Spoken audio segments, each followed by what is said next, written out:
Olá pessoal, bom dia, tudo bem com vocês? Sejam bem-vindos a mais ao novo sistema de aulas remotas da Escola Coelho Neto.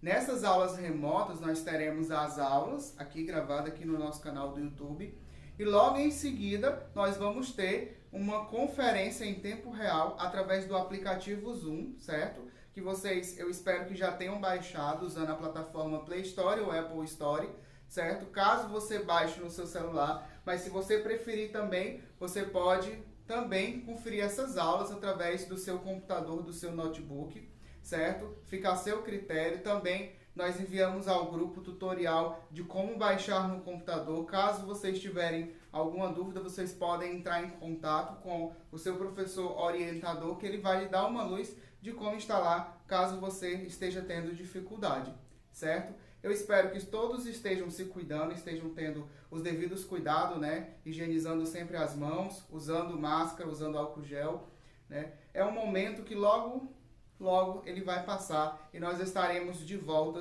de forma presencial, né? Essa foi uma medida que nós estamos apenas seguindo um protocolo, né? Um decreto do Estado. Uma vez que nós não podemos nos encontrar nesse momento, vamos cumprir o isolamento social, tanto uma recomendação do governo federal juntamente com o governo estadual, né, e também o Ministério da Educação, certo? Inclusive a mesma pauta, o governo federal também para a educação, né, foi essa situação aí de manter nesse momento as escolas, né, apenas tendo a permissão de que fossem transmitidas as videoaulas através do decreto 343 de 17 de março do ministro Abraham Weintraub, né? E aí, gente, nós vamos continuar dessa forma, mas acredito que logo nós estaremos de volta de forma presencial. O mundo parou, nós, de certa forma, não podemos parar, a escola não pode parar, certo? O mundo parou, mas os nossos outros concorrentes, né, de vestibulares aí, concorrentes da vida mesmo, eles continuam estudando, certo? E a escola procura um jeitinho de levar esse conhecimento até vocês, tá certo? E na nossa aula de hoje nós vamos estudar gramática. E um tema bem interessante, certo? Que depois que nós sairmos daqui do YouTube, vocês podem entrar na descrição aqui abaixo do link deste vídeo, certo? E vocês vão acessar o link do Zoom, que é a continuação da nossa aula em tempo real, que nós vamos falar dos erros em português. Qual é aquele erro que é gritante, que você não suporta ouvir, aquele erro que lhe dá agonia só de ouvir, tá? Seriam os erros frequentes de português. Nós já trabalhamos essa aula de outras formas e hoje vai ser um pouco mais diferente a aula, certo? Que hoje nós vamos fazer uma interação logo em seguida, aqui abaixo no link do Zoom, certo? Peço a vocês que quando entrarem, não esqueçam de digitar o nome de vocês. Esse nome de vocês digitado lá no bate-papo, ele vai servir como uma forma de registro, a qual o aluno ele participou da aula. É muito interessante vocês estarem registrando que você está participando da aula através do bate-papo, digita o seu nome. É uma forma de nós conferirmos, né, os alunos que estão acompanhando nossas aulas, uma vez que neste momento nós não temos outra forma presencial, vamos dizer assim, de avaliá-los, certo? Então, assim, são essas pequenas medidas, essas pequenas coisas que eu acredito que vai fazer o diferencial e vai somar de forma positiva para cada um de vocês, certo? Então, olha só, gente, quando eu falo de erros frequentes de português, existe o que nós chamamos de erro de fato, existe a variedade linguística, existe a adequação linguística. E a gente precisa nos apropriar disso. Lembra que nós tivemos aula de variedades linguísticas um pouquinho lá atrás? Vocês lembram? E eu falei que variedades linguísticas são as várias formas, né? As várias formas de se expressar dependendo da região, que vai de certa forma, depender de várias vertentes, né? Como a questão social, a questão cultural, a questão histórica, a questão geográfica, a questão né? A questão socioeconômica, que é a questão financeira, certo? A questão de estilo e a questão de época, certo? Então, varia de vários sentidos, certo? Então, existe quando a pessoa erra porque de fato erra porque não sabe como é certo, e existe aquela pessoa que erra porque simplesmente ela mudou o tipo de variação linguística. Eu vou falar um pouco mais informal, porque agora neste momento eu estou conversando, né, com os meus amigos, estou conversando com a minha família, né, e obviamente exige um nível não exige um nível de formalidade, né? Eu posso ficar mais à vontade, eu posso usar gírias. Se de repente eu sou um professor e vou falar com um outro professor e vou usar termos técnicos da profissão, eu vou fazer uso de jargões, né? Então não necessariamente eu estou falando informal ou formal a ponto de ser avaliado por alguém. Mas como nós somos alunos e vamos prestar vestibular, vamos responder provas, vamos fazer entrevistas, né? Vamos passar por um mercado de trabalho que ele é bem retalhador, ele é bem, né, de certa forma, complicado para entrar. Ele exige um nível de linguagem que nós chamamos língua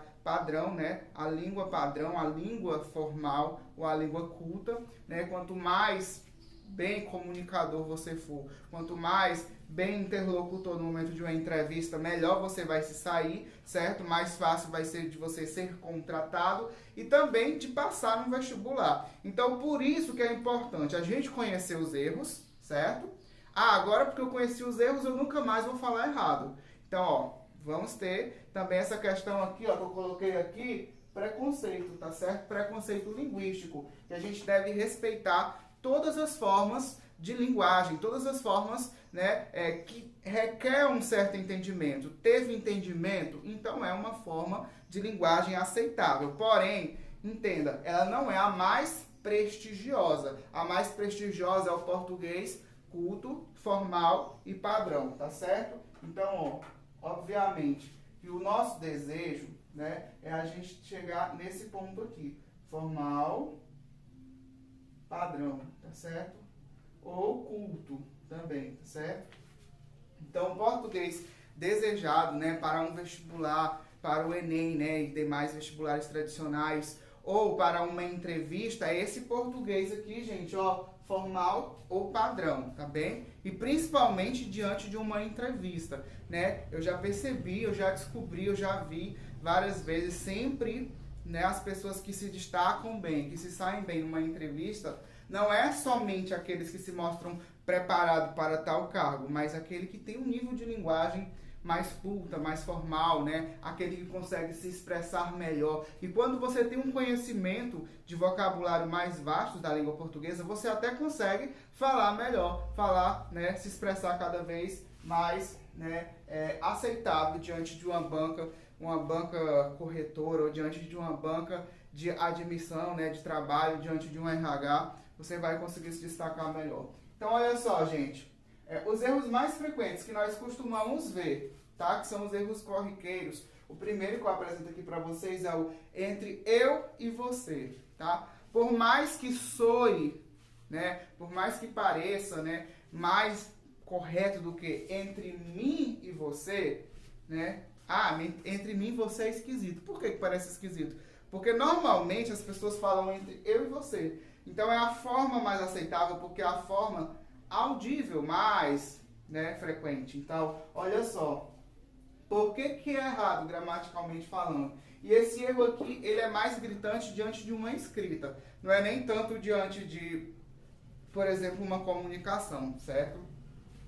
Porque entre eu e você, entre é o que, gente? É preposição. E sempre depois de preposição, vai usar os pronomes mim e ti, certo? Nunca vai usar os pronomes eu e você. No caso, seria entre mim e você, ou entre ti, né? Seria também entre ti e ele, também. Entre ti e ele, não entre tu e ele. Seria a forma correta. Por mais que pareça estranho, mas por regra gramatical, sempre depois de preposição, vai ser o mim, tá certo? Então, entre mim e você,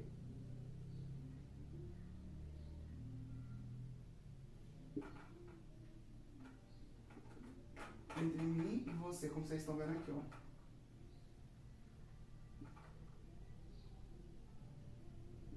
Essa seria a forma correta, apesar de não ser a forma mais falada. Mas é justamente esses detalhes aqui que são cobrados dentro de um vestibular, dentro de uma prova, que é aquilo que não é tão comum, né, de eu achar um erro tão gritante, às vezes as pessoas não percebem, isso passa batido, isso passa despercebido, e aí é justamente aquela questão, por causa dessa questão aqui, que vai permitir que você entre na faculdade de medicina, ou que passe no concurso da polícia, ou que passe, né, no concurso do INSS, por exemplo, uma questão desse nível aqui, que às vezes chega a ser uma questão de nível 3, nível difícil, para você ter uma ideia. Por que é nível difícil? Por que é nível 3? Porque isso aqui parece uma coisa comum. Ah, entre eu e você, um errinho qualquer. Mas na hora da prova faz toda a diferença, entendeu? Faz uma pessoa se destacar e conseguir a vaga e a outra não, por causa de uma questão. Para você ter uma ideia, tá certo?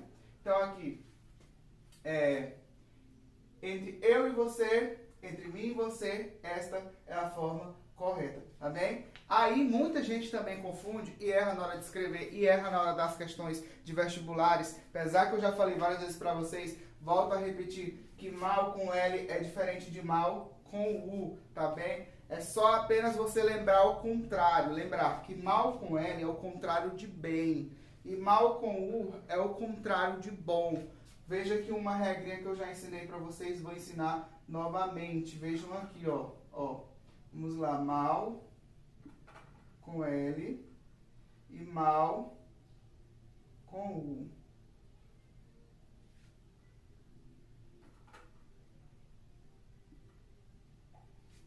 Quando você pega esse mal com U e você, cobre aqui em cima, ele se transforma num O, não é verdade? Então, O de bom. Então, mal com U, ele é o contrário de bom, certo?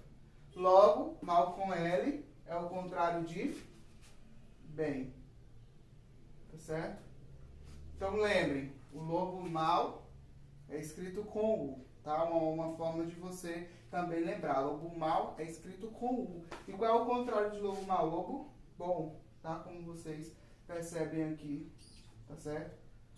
Se vocês tiverem alguma dúvida, no momento da nossa aula em tempo real, vocês podem tirar. Se tiver lembrar de outras palavras, de outros erros em português, aqueles erros gritantes que você escuta e você fica, nossa, né? Que coisa estranha, né? Ou adequações linguísticas, como por exemplo, muitas das vezes você não está falando errado, é a forma de falar, às vezes o sotaque nordestino, às vezes o sotaque carioca, tem algumas formas, né, que às vezes ressoa como se eu estivesse usando a pronúncia errada, e não, às vezes é a pronúncia mesmo, a forma que a pessoa fala. Isso eu vou mostrar melhor aqui na descrição, né, no link do Zoom, quando vocês terminarem aqui essa aula, tá bem?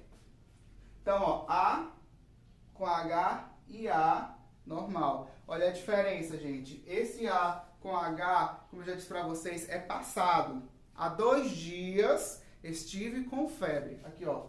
A com H. E esse A aqui é de futuro, né? Farei a atividade daqui a pouco. Esse A de a pouco, daqui a pouco, ele determina o futuro, uma coisa que vai acontecer lá na frente, tudo bem? Então, olha aqui, ó. Há 2 anos, certo? E aqui eu vou colocar aqui mais na frente, ficou por exemplo do mal aqui.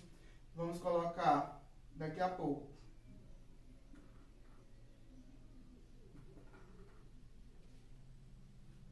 Lembrando que esse A, ele exprime ideia de futuro. Daqui a pouco, tá certo? Ou seja, daqui a pouco não é agora, é daqui a alguns minutos, certo? Então, pessoal, agora nesse momento nós vamos ficar por aqui. Esta é a parte 1 da nossa aula, certo? Nós vamos continuar agora no Zoom, tirando algumas dúvidas referente às que nós já falamos aqui, que nós já comentamos, a essas que nós já comentamos, e sobre outros assuntos, né, voltados sobre variedades, né, sobre preconceito linguístico, os erros gritantes que vocês escutam e que doem nos ouvidos. Gostaria que vocês comentassem aqui no nosso bate-papo também, tá? É importante você registrar o seu nome na hora que você entra no bate-papo, que é uma forma da gente controlar aí a sua presença aí na nossa aula, tudo bem? Então vamos lá no Zoom, espero vocês, aguardo vocês entrar agora neste momento.